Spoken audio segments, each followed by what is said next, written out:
Para 13 de agosto contra a reforma da Previdência e em defesa da educação ganha força. Agora, no Jornal da CUT. Rádio CUT. Acesse pelo site www.cut.org.br.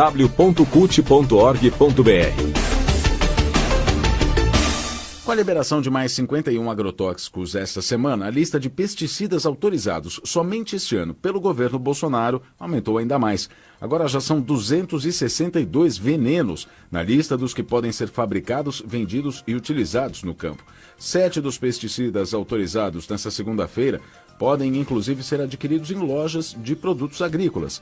Outros 6 liberados contêm o princípio ativo chamado sulfoxaflor, que foi proibido, inclusive, em países como os Estados Unidos por exterminar abelhas. Lá, a Agência de Proteção Ambiental americana declarou que o registro do produto no país não foi apoiado por evidências de que não era prejudicial às abelhas e, por isso, foi retirado. Para justificar a rapidez na aprovação de registros de agrotóxicos no Brasil, o Ministério da Agricultura fala em desburocratização do processo. O secretário de Meio Ambiente da CUT, Daniel Gaio, contesta essa afirmação. Além de chamar a atenção para a quantidade e rapidez da liberação de agrotóxicos, ele denuncia também que é um desmonte dos órgãos de controle e fiscalização. É uma liberação recorde que em nenhum país tem precedente de um ataque desse nem à saúde do trabalhador, tampouco ao meio ambiente. São, para além dessa questão da liberação dos agrotóxicos que exterminam populações de abelha e outros tipos de insetos que polinizam, também tem a contaminação tanto aérea como por terra da água. Então, essa contaminação de lençóis freáticos e águas sem precedente é quase impossível de se mensurar. Então, é impossível conseguir estabelecer, e por isso estabeleceu parâmetros mínimos de segurança que a Europa, os Estados Unidos e vários outros países utilizam para a liberação. Porque a pulverização aérea não é fácil de mensurar. O que tem certo é que a contaminação atinge todos os lençóis freáticos de mais de 2 quilômetros da pulverização aérea. A que é feita por terra contamina lençóis freáticos também pela própria absorção pela chuva. Então, e o Brasil está fazendo isso sem nenhum tipo de estudo especializado? Está fazendo realmente indiscriminadamente, Daniel? Isso. O Ministério, infelizmente, o governo Bolsonaro tem cumprido a sua promessa de campanha, uma das promessas mais estapafúrdias, que é acabar com a fiscalização ambiental no Brasil. Então, essas liberações e agora também as utilizações são feitas sem qualquer controle do IBAMA.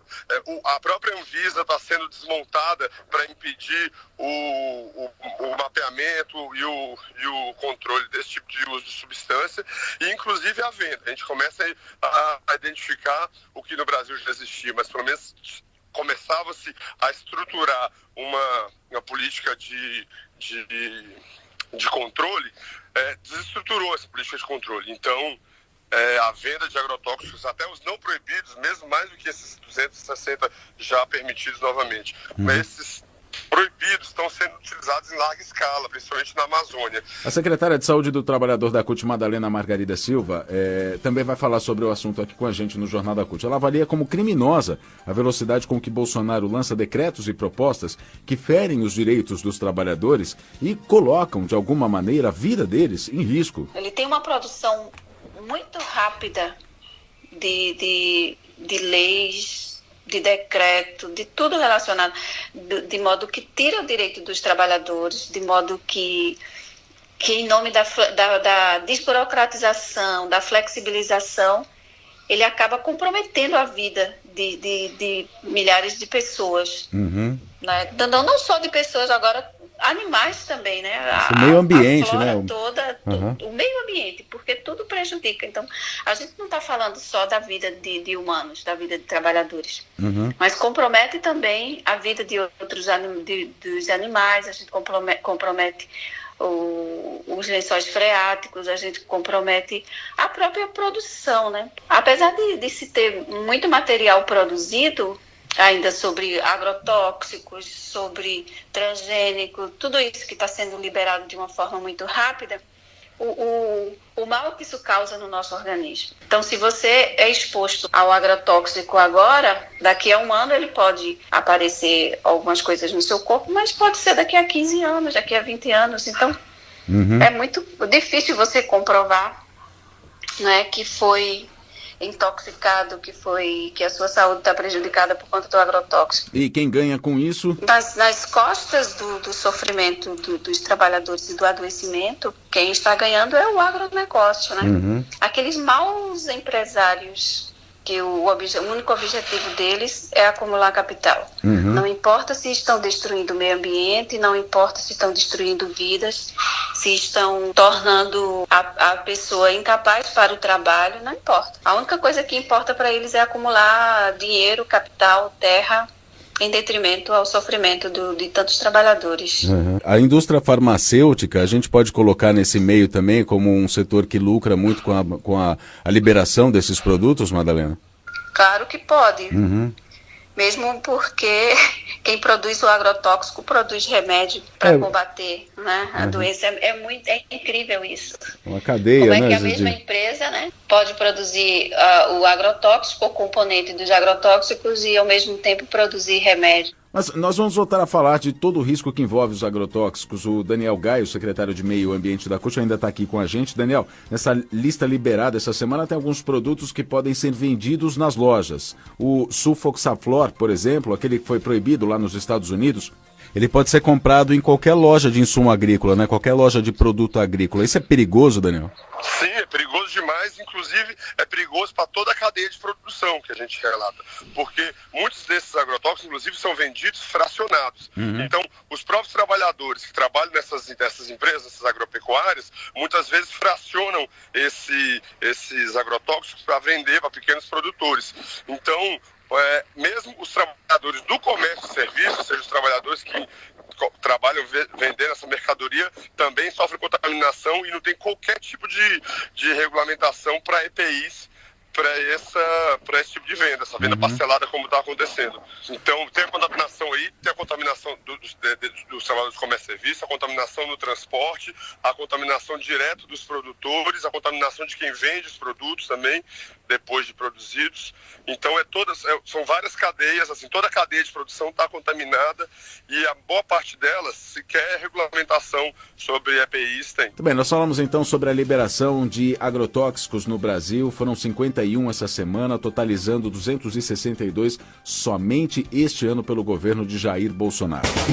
Mobilização.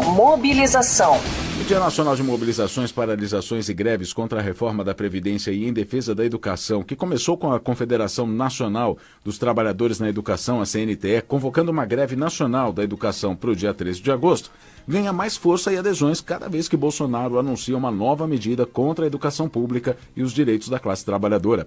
Em julho, o Ministério da Educação e Cultura anunciou o programa Futurice, que planeja privatizar todo o ensino universitário. E a Câmara dos Deputados também, em julho, aprovou em primeira votação, primeiro turno, a reforma da Previdência, intensificando a organização e as mobilizações para o dia 13. No último fim de semana, entidades sindicais de trabalhadores em universidades públicas fizeram manifestos, reportagens, fizeram programas ao vivo na internet para explicar essa medida, o Futurice, né, essa medida na área da educação. O programa foi inclusive apelidado como Privatize-se, porque pretende tirar a responsabilidade do Estado na garantia do financiamento da educação superior, aprofundando os cortes e o contingenciamento já iniciados, pondo fim à carreira pública de servidores federais da educação, estimulando a concorrência perversa com novos ingressos pelo sistema de contratação privada, isso sem qualquer garantia ou estabilidade de emprego. Isso sem falar no risco de reverter a democratização da universidade, que permitiu, nos últimos 15 anos, a entrada de milhares de estudantes historicamente excluídos, como pobres, negros, índios, mulheres. Para o coordenador da Federação de Sindicatos de Trabalhadores Técnico-Administrativos em Instituições de Ensino Superior Públicas do Brasil, a FASUBRA, o Antônio Alves Neto, esse projeto Futurice foi feito de forma autoritária pelo governo Bolsonaro e altera profundamente o conceito da educação pública, que para de dialogar com a sociedade e passa a prestar serviço para a iniciativa privada e vai ao contrário ou vai na contramão do que determina a Constituição.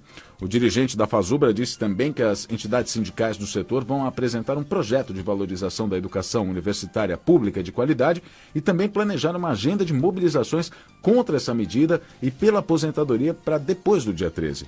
Uma greve geral também não foi descartada pelo setor. As entidades sindicais dos docentes e técnicos administrativos do país também vão fazer mobilizações e greves contra a reforma da Previdência. Segundo o presidente da CNTE, o Heleno Araújo, é preciso manter as mobilizações contra o desmonte da Previdência Pública junto com a luta pela educação pública de qualidade. Ele diz que o dia 13 vai ter marchas nos municípios também para denunciar e lutar contra o desmonte da aposentadoria e que, para derrotar a proposta, tanto no segundo turno na Câmara quanto no Senado, é preciso ir aos redutos dos parlamentares e cobrar voto favorável aos trabalhadores. A CNTE está preparando um grande dia 13 com uma agenda intensa de mobilizações diárias em todo o país. Jornal da CUT. E o Jornal da CUT fica por aqui. Produção da Secretaria de Comunicação da CUT Brasil, Rádio Online e Distribuição, Agência Rádio Web. Colaboração Rede Brasil Atual e TVT. Mais notícias e informações sobre o mundo do trabalho, www.cut.org.br. Não esqueça, acesse também as nossas redes sociais, Facebook, Twitter, também o Instagram. Compartilhe nossos conteúdos. Muito obrigado pela sua companhia e até a próxima edição.